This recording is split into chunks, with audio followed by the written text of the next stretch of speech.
we're a little late, Gotta get going here. Look, I gotta open up some LinkedIn and CJ. Good to see you this morning.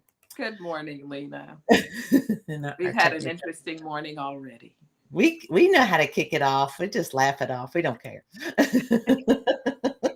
Exactly. We got it going on.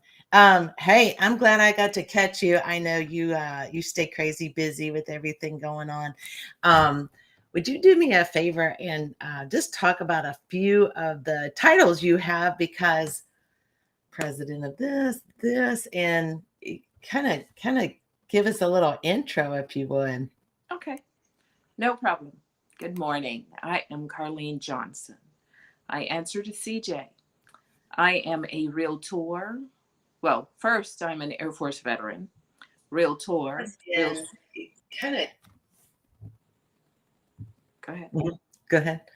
Oh, Sorry. realtor, realtist, Houston's first certified divorce real estate expert, and the chapter president of the Veterans Association of Real Estate Professionals. That Wow, is a little about me. that's a little. That's right. A little. Well, I think most of the time you probably get a one specific question, which is, what does a certified real estate divorce professional do?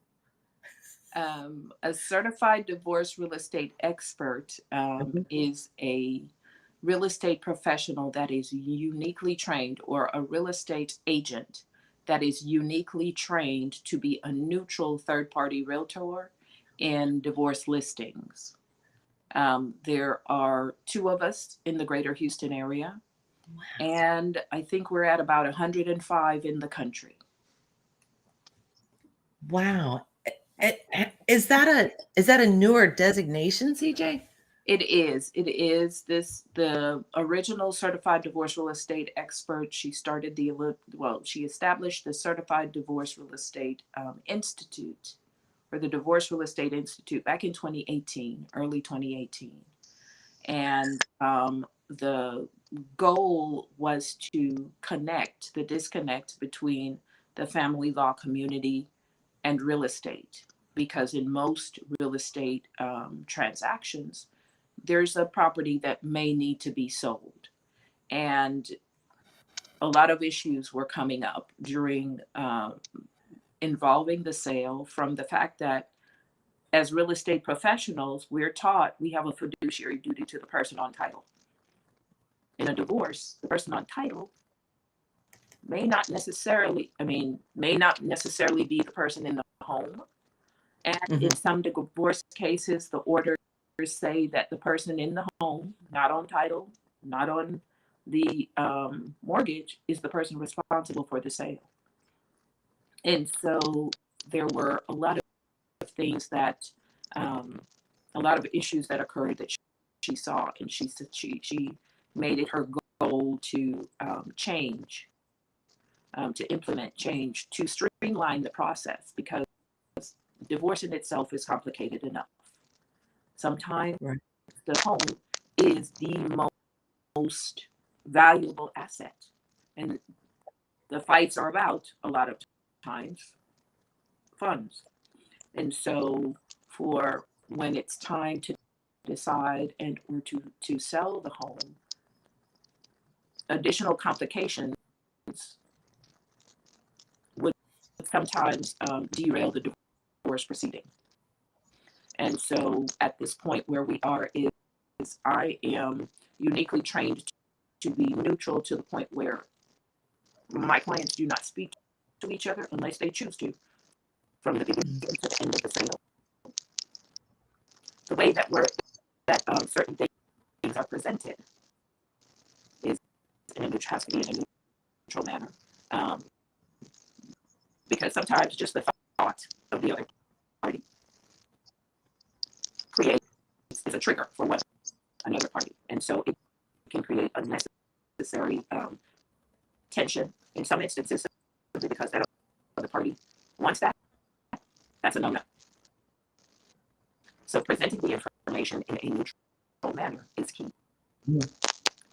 Um, a little about my background. I worked in family law courts for approximately 8 years. And so I have a unique perspective as to, the things that go on during divorces. And one of the judges I had, Judge Squire would say there are three sides to every story.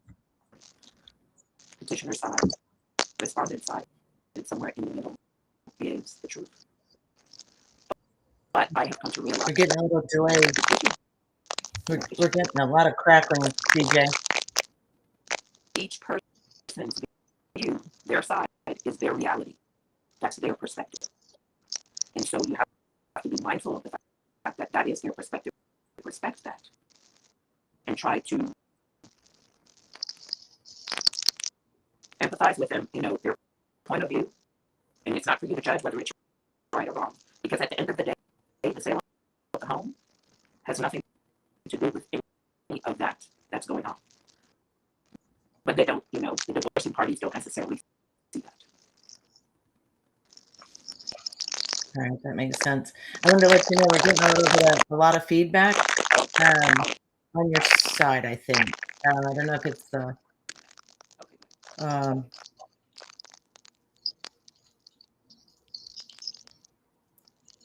technology. It's crackling. Yeah, I can hear you now. I don't know what that is. I can hear you. Yeah. It's yeah. This is our life. It's great. It's like some kind of Are you getting any feedback on your side? I can't hear you, Luna. You can't hear me? Okay. I'm not sure. You can't hear what I'm saying? I'm getting a delay on your side, like an internet delay. I'm hoping that the viewers can hear you because I cannot hear what you're saying. Yeah. I can't hear you either.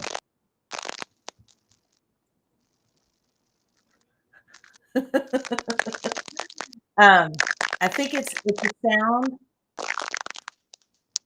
All right. I'm gonna text you while we're doing this. Yeah, I think it's a sound issue.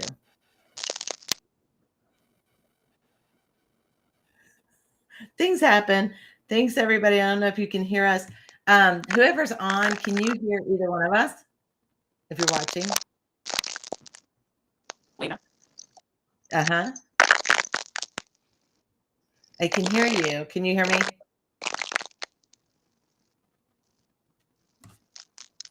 Can you hear me? No. Okay, give me a sec.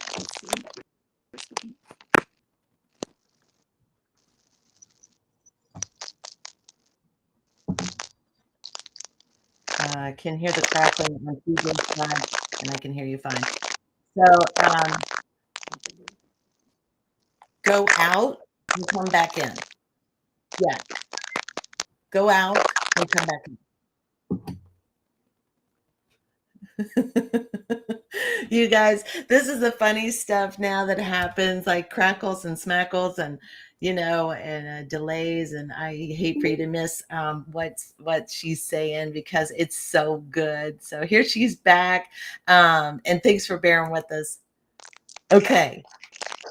Oh, it's still terrible.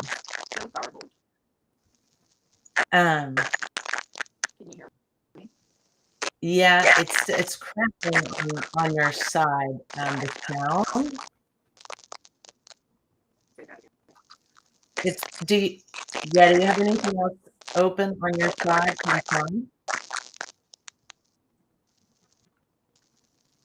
Or turn it down a little.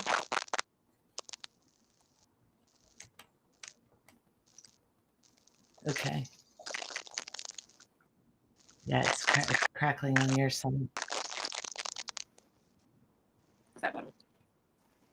Sort of. No. I'm not really sure why. I've got an idea. I'm gonna mute you and see if you can talk on the phone. Will that work?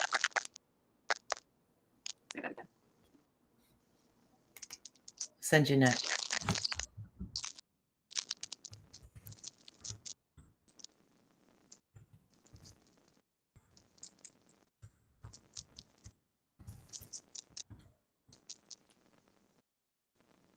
Okay. It's good. Let's try it. Hey, I don't know how to work this stuff if we're like, if it's not working, we fix it. Okay, perfect. Okay, can you hear me? Yes, I can. Okay, good. All right. And now you can put your camera back on.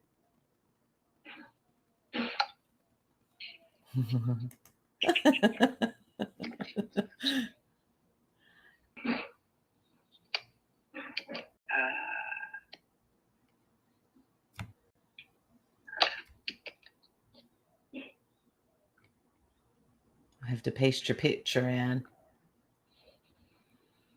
We can do this by phone because I think what you were saying was so important that I just didn't want anybody to miss it. And so if we have like, you know, there we go. Perfect. Okay.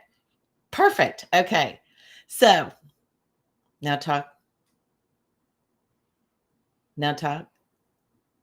Hello. Okay, perfect. Okay, awesome. So, Yolanda, can you hear CJ? Go ahead and start talking, CJ.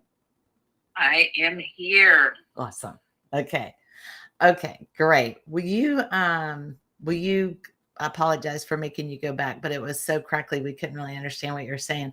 Um, talk about that, why it's such a needed service that really walks people through like the worst thing in their life in a sense, and why it's so important to have someone that really knows how to that has the expertise to do that.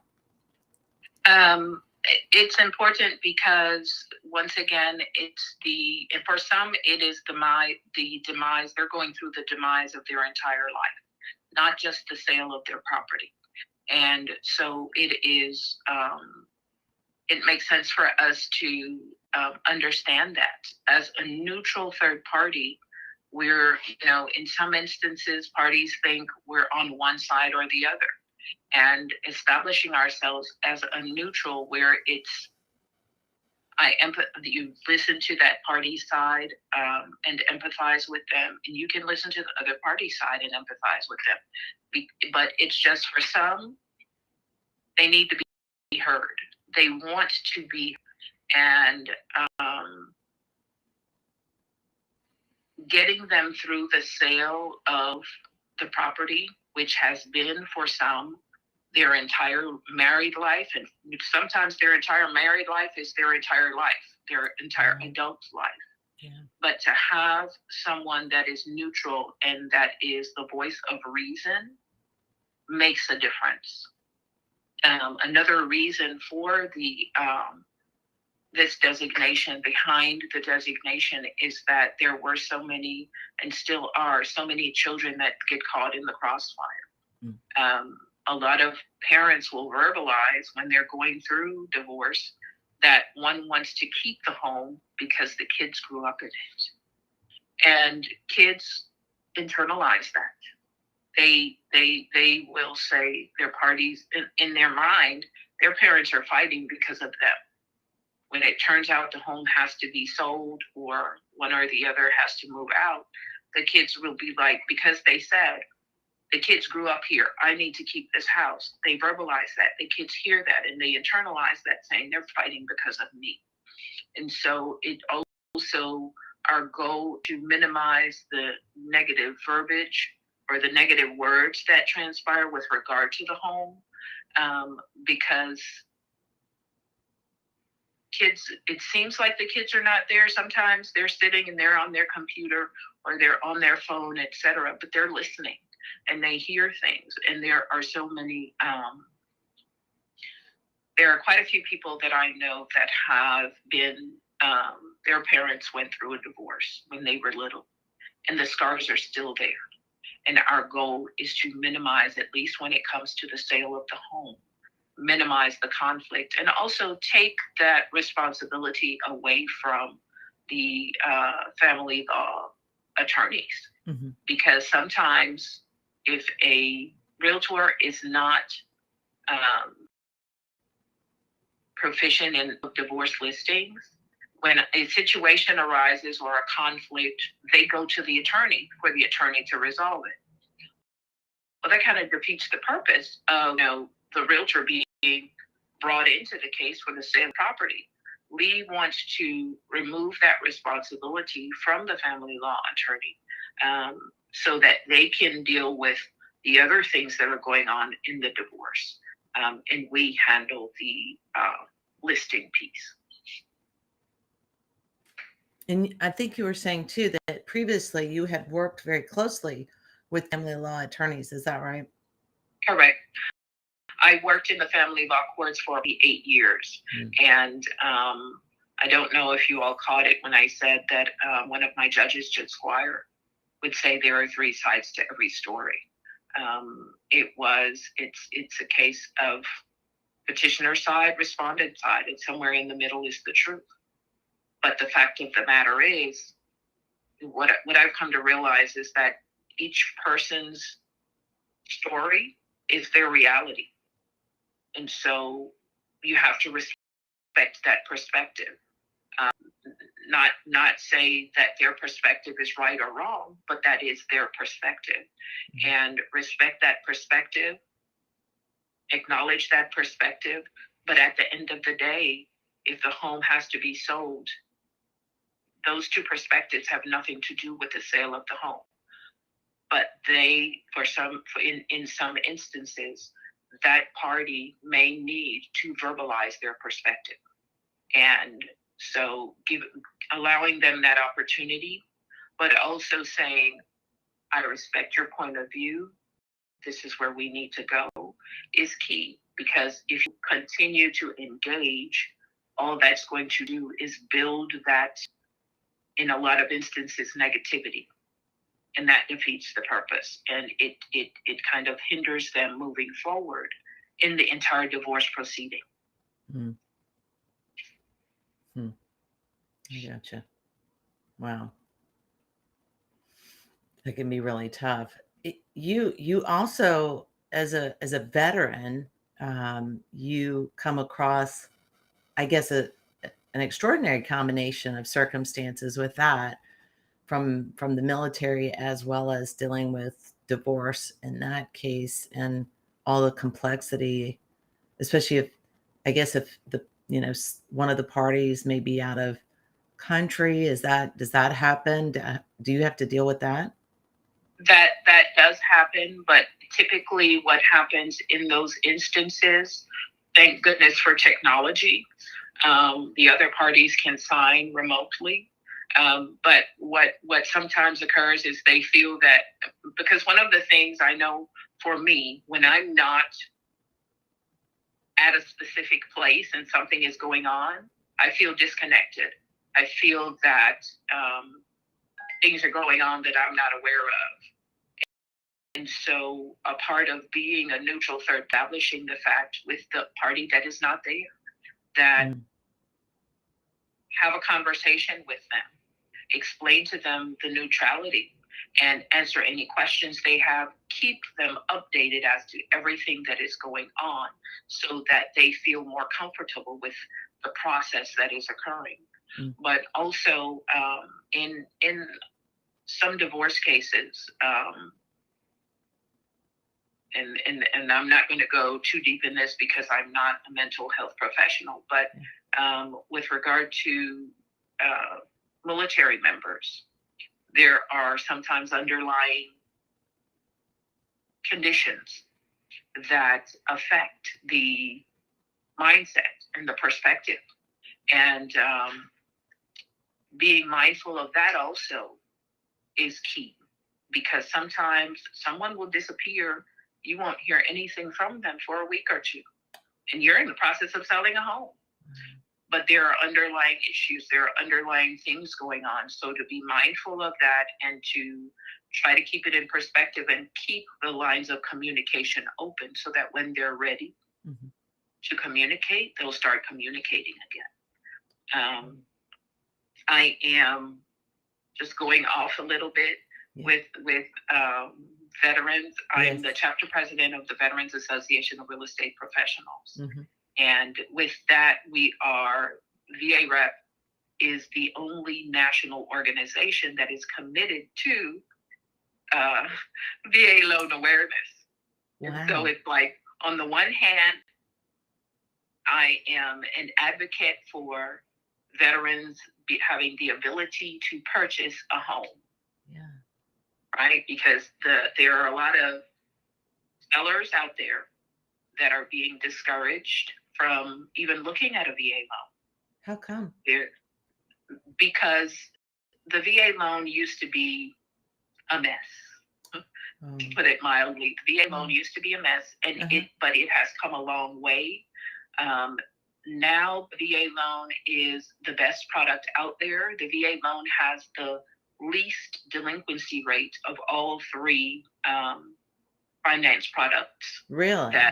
Yes. Wow. Because it, when you look at it, veteran, the military, it's the discipline, et cetera, et cetera. And so when we take on a responsibility, it's a mindset that we have, and others have it, but it's like something that's been kind of where it's on autopilot for us. Right. To we have a mission or we have a goal. You stay focused on that goal. And so when we take on a responsibility, especially of a mortgage, and in some instances, their family's living in the home and they're not. And Right. so Right. it's a responsibility that they take very seriously. And, there are consequences and repercussions if you don't do what you're tasked with. Right. And so Yeah. that mindset kind of goes, but also our goal at VA Rep Houston is to educate as many real estate professionals on the mortgage side and real estate agent side and anyone in the real estate profession about the true information about the VA loan, because a lot of wrong information is being dispersed.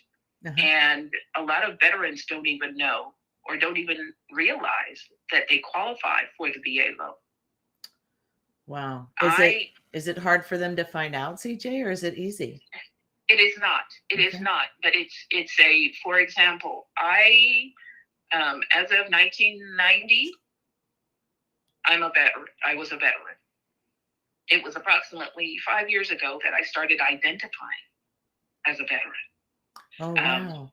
There are a lot of misconceptions with regard to who qualifies as a veteran. But, and so one of the things I have been encouraging real estate professionals is, when you have a conversation with an individual, don't ask, are you a veteran? Ask, did you serve? That Wow. opens up the conversation. And it is very easy for an individual to request their certificate of eligibility Uh-huh. to determine whether or not they qualify for a VA loan. Oh, It's an okay. easy process. And a mortgage lender can do that in a matter of minutes, like a minute. They Oh, can just wow. put it in the system and obtain that information. But it Wow. doesn't hurt to explore it. If you served, it does not hurt to explore it. I had a conversation with someone that was under the misconception that because they served in the Guard, Wow. National Guard, and they thought, okay, it turned out they qualified as a veteran. VA Rep Houston, we teach a demystifying. Chris, one of our mortgage lenders, proficient in the VA home loans. Chris Fink, he's a Marine, because Marine is always a Marine. Uh-huh. He teaches a demystifying VA loan myths class the second Thursday of every month at 10 a.m. and 6 p.m. Wow. And there's a class today. The 10 a.m., if you go to varefhouston.org, you're able to register for the class, and it's a Zoom class. And what Chris does is he goes through the 12 most common VA loan myths. He addresses them. And as an attendee, you have the ability to ask questions, because when it boils down to it, you don't have to be a veteran to attend it. Because when it boils down to it, all of us know a veteran. We may not realize, but everyone knows a veteran. And it's beneficial to have this information, I feel, so that you can share it. So that's why, a part of why that class is offered the second Thursday of every month, 10 a.m., 6 p.m. via Zoom. Because the ultimate goal is that if a conversation is being had somewhere in the greater Houston area about the VA loan and wrong information is being dispersed, we want it to get to the point where someone we have educated can step in and say, you know what, that's the wrong information. This is the correct information. Wow. Yeah. Yeah. I think this certainly validates your tagline to educate, empower, and it's through obviously teaching and not just the teaching side, but the people that don't know to ask the questions to learn to ask the right questions. And I think this key to tell us to ask, have you served versus are you a veteran? Would you touch on that, CJ? Just why is there an assumption, or what creates that question, I guess, from your perspective as a veteran, and saying that you've only recently, adapted that as part of your identity, right? One of the things, military-wise, the mindset is service before self. And there are veterans, some of us out there, that feel that we served and that's enough. We don't we don't need anything. We're not going to take any handouts.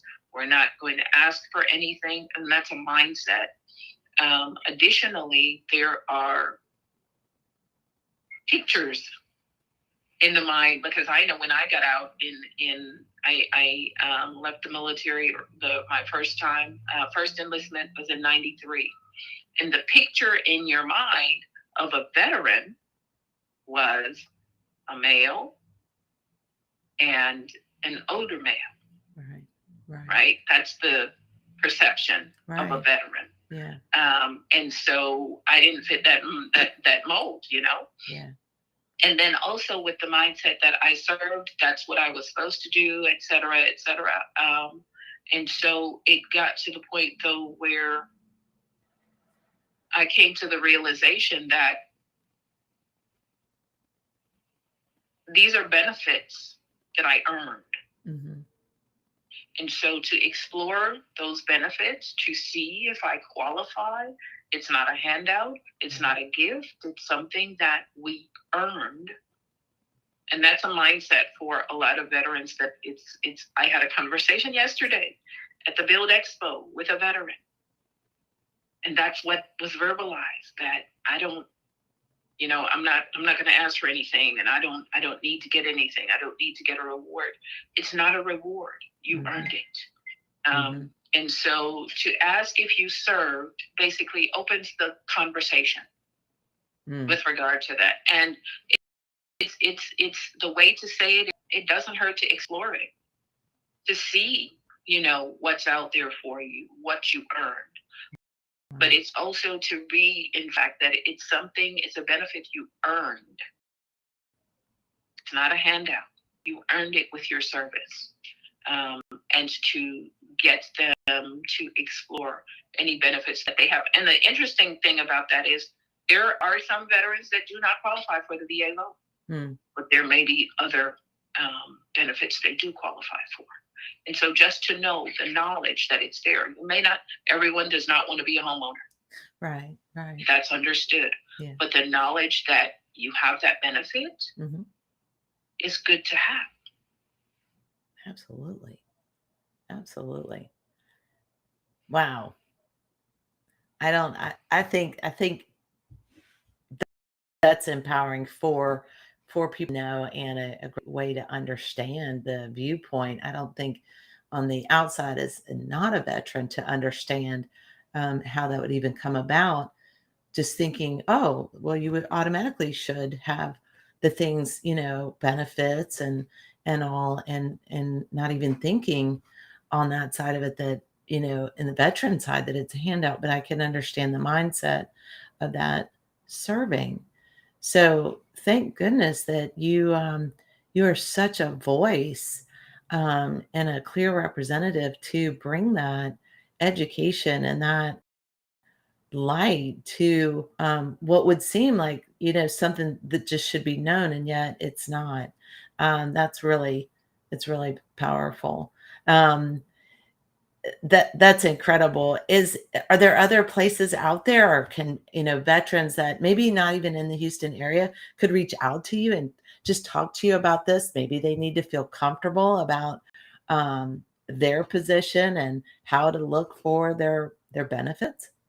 Yes, feel that anyone can reach out to me at 832-457-4316 or info@gmail. If you can text or email me at the phone number I gave, 832-457-4316. CJ Services info@gmail.com. And just let me know. I'm a resource. I pride myself in being a resource because that is my goal. I believe that providing education, educate and empower is truly what I'm about. I believe in giving the information, providing the resource if I don't have that information, so that you can make informed decisions with regard to anything you do. And with regard to the divorce real estate, anything real estate related, really, because I specialize in divorce real estate. However, I do represent individuals, buyers and sellers, that are not going through divorce. That is just what I'm an expert in. The divorce real estate is my expertise. But veterans, military members, spouses of military, family members of military. And I want to put out there, one of the things is that the family members of military members and veterans, you all serve too. I want to acknowledge that because I know my kids go through a lot. I get on my own nerves sometimes. And so, I want to acknowledge and put out there for people to have the mindset that, the family members and everyone of veterans and military members, they serve too, because they have to deal with the fallout when we get home, those types of things. So just to also be mindful of that. Yeah. Yeah. Man, that's incredible. You get on your own nerves. That's pretty funny. I really do. But I want to say, Lena, yeah, I want to thank you so much for what you've done, what you're doing for this platform. I also want to thank you for my LinkedIn, intro page, etc., because that is all you. And so I want to say thank you to you for that, for everything, and just continued success to you. Oh, you are so sweet, my friend. I appreciate you so much. You're not supposed to get me choked up. But I appreciate you so much. I'm so thankful that we got to meet and, continue our friendship and everything and walk through, getting out here, getting on video. Who'd have thought it? But it's fantastic. I tell you, one other thing you serve on too is the Houston, the Chamber of Veterans, right? The Houston Veterans Chamber of Commerce. Okay. The Houston Veterans Chamber of Commerce launched April 2nd of 2021. Wow. And when I tell you I've made great strides, it's an understatement. We do have a Veterans Expo coming up September 30th The Houston Veterans Chamber is putting on a Veterans Business Expo September 30th. So look out for that. Perfect. There are over 300, probably closer to 350,000 veterans in the greater Houston area. Wow. And if you, to put it in perspective, when you're driving down the road, pay attention to how many DV plates you see. Oh. And that is only a fraction. DV is for disabled veterans. That is only a fraction of the veterans that are here in the greater Houston area. So it's, it's a community that needs to be served. It's been kind of, the veteran community has not been focused on the way it needs to be. And so the Houston Veterans Chamber, the goal is to be the cheerleader for veteran service organizations, veteran business owners, to help train or provide guidance with regard to allowing them to become entrepreneurs and or improve their businesses that they currently have. Right. And so if you visit houveteranschamber.org, that's the Houston Veterans Chamber of Commerce. That's fantastic. Well, we'll put all this in the chat when we get done, because that requires doing two things at the same time, and neither one of us like doing that. So we'll put all that information in. That's a lot of great information, and I think just also to acknowledge, thank you for serving our country and protecting us and stepping up and being willing to make that sacrifice yourself with your family for all of our protection. I can't thank you enough. It's a privilege and an honor to know you. I appreciate that acknowledgement. Thank you. And have a wonderful day. I know there's a building expo today, lots of things going on. So thanks for taking the time. I know we had a little technical hiccups, but look at us figuring it out. Look at us. We're so good. That's what we do. That's what we do. I know. We are good at that. So you have a wonderful day. Big hugs. And of course, I'll get those when I see you again here in person soon. But have a wonderful day, CJ. Thanks for spending the time. And we'll talk soon. Yes. Thank you so much, Lena. Enjoy your day. All right. Don't go anywhere. Just hang on, okay? Okay.